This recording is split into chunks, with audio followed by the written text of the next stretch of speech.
On July 15, 2022, a high-speed pursuit ended with 3 damaged patrol vehicles, 1 endangered child, and a driver in handcuffs insisting he had done nothing wrong.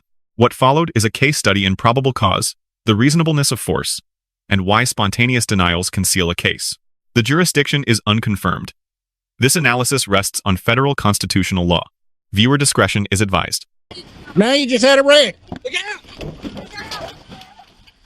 Break glass, break glass, break glass. Get out the car! Get out! Get out! Tires are flat. Move!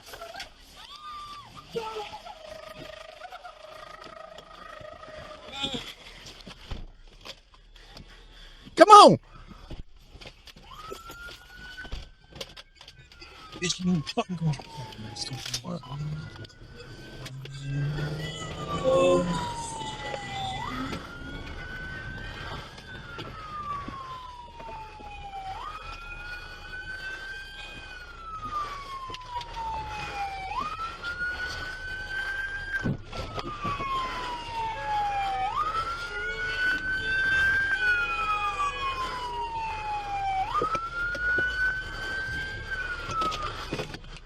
You stay here?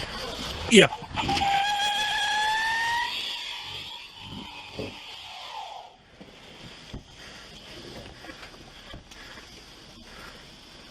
Guys, man, stop, right?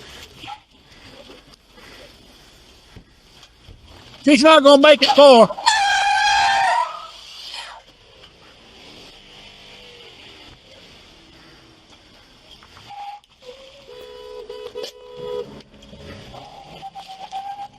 Go. Mark.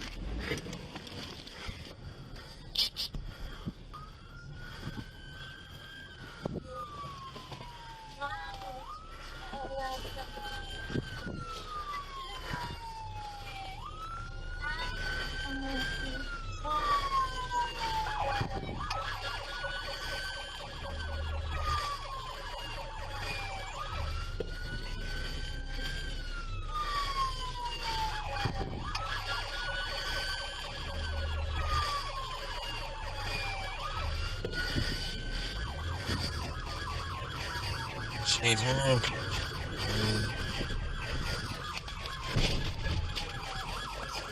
Didn't want to do that.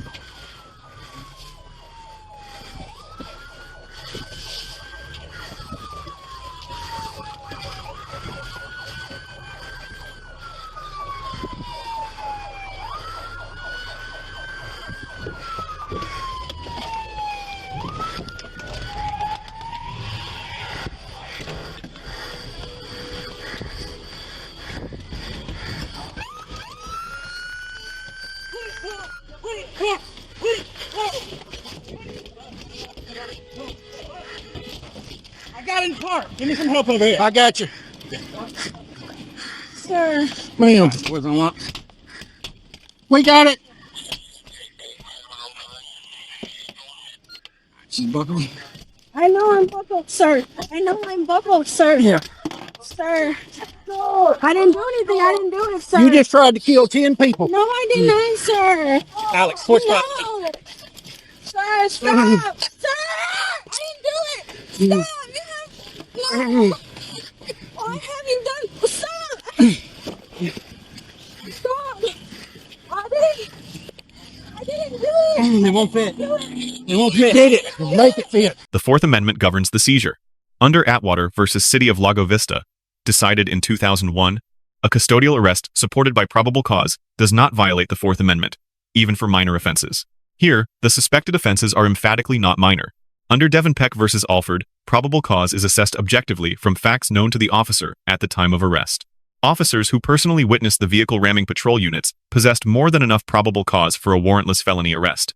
The reasonableness of force is governed by Graham versus Connor, decided in 1989.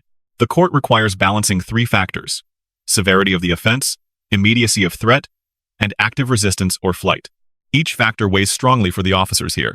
Scott versus Harris, decided in 2007, goes further. It holds that officers may use significant force, including vehicle contact techniques, to terminate a pursuit that endangers the public. Plumhoff versus Rickard reaffirmed this principle in 2014. On this record, no deadly force was used, and the control techniques remain within the low to moderate range of the use of force continuum. One audio moment deserves scrutiny. Officers state the restraints will not fit, followed by the directive to, quote, make it fit. Federal courts have held that handcuffs applied in a manner causing nerve damage or circulatory injury can constitute excessive force. Without evidence of actual injury, however, this remains a supervisory review point, not a constitutional violation. Departments should train officers to verbalize positioning corrections rather than compliance directives during restraint. On statements, Rhode Island versus Innis, decided in 1980, is controlling. Miranda protects against custodial interrogation, not against spontaneous, volunteer declarations. The driver's repeated denials were not responses to questioning. They are therefore admissible at any future trial. Stop! I did not do it. I did not do whatever you guys are talking about.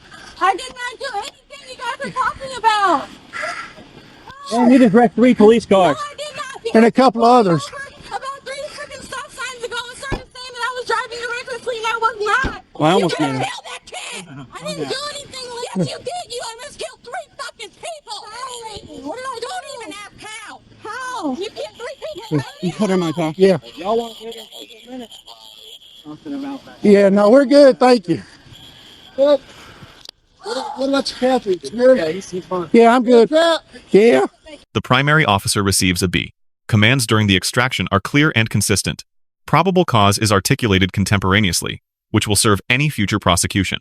Force calibration falls well within the reasonableness envelope. However, the handcuff directive creates unnecessary civil exposure on a recorded device. The emotional crosstalk at the scene is a training-level correction point. On balance, this performance meets the constitutional threshold, just short of exemplary. Officer Alex receives a B-. The audible contributions are cooperative and responsive, but limited in identifiable scope, and do not depart from accepted practice. The grade reflects adequate assisting performance. A cleaner voice attribution would support a higher mark. The driver receives an F. The predicate conduct, alleged ramming of 3 patrol vehicles, reckless driving, and a near strike of a young person, sits at the ceiling of civilian misconduct, short of firearm use. Every use of force and probable cause factor weighs against him. The spontaneous denials, rather than being shielded by the Fifth Amendment right he could have invoked, are admissible at trial. Post-restraint compliance is audible, which prevents a lower notation but does not move the grade. On this record, no constitutional or tactical defense of the predicate conduct is available. 3 lessons emerge from this footage. First, for citizens, fleeing a lawful police contact turns a traffic matter into multiple felonies and strips away every defense available in court. Once stopped, silence and counsel protect rights. Spontaneous denials do not. Second, for officers, every phrase uttered during restraint is evidence. Replace compliance directives with positional instructions. Third, for departments, the handcuff sizing exchange is a training moment, not a scandal, but only if it becomes the subject of a documented review. Silence, discipline, and documentation are the 3 quiet tools that decide most of these cases long after the bodycam stops recording. Let us know if there is an interaction or legal topic that you would like us to discuss in the comments below. Thank you for watching. I got it right here.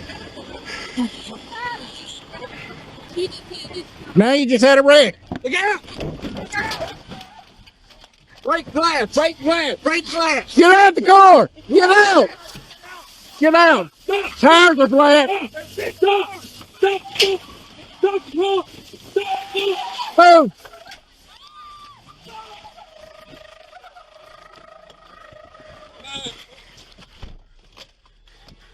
Come on. Fucking go.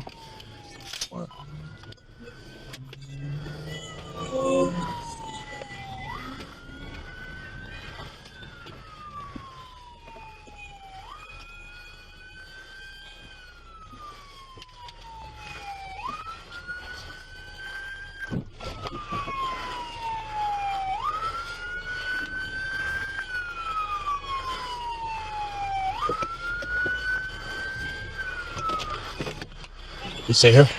Yeah.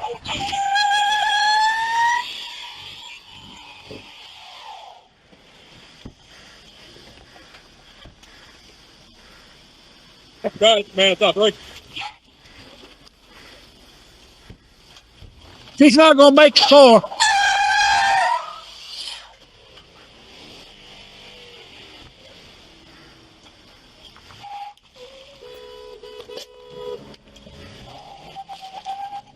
Go. Sir.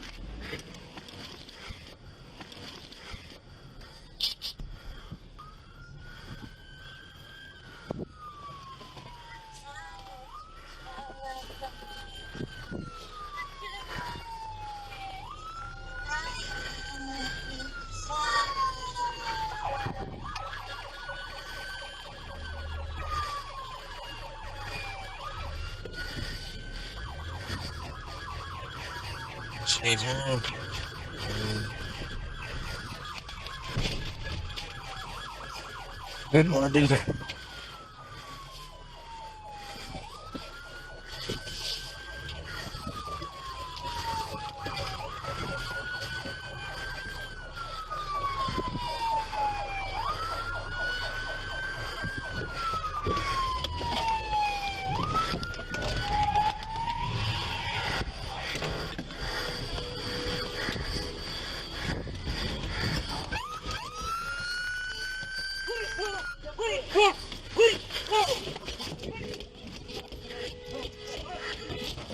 I got in the car. Give me some help over here. I got you.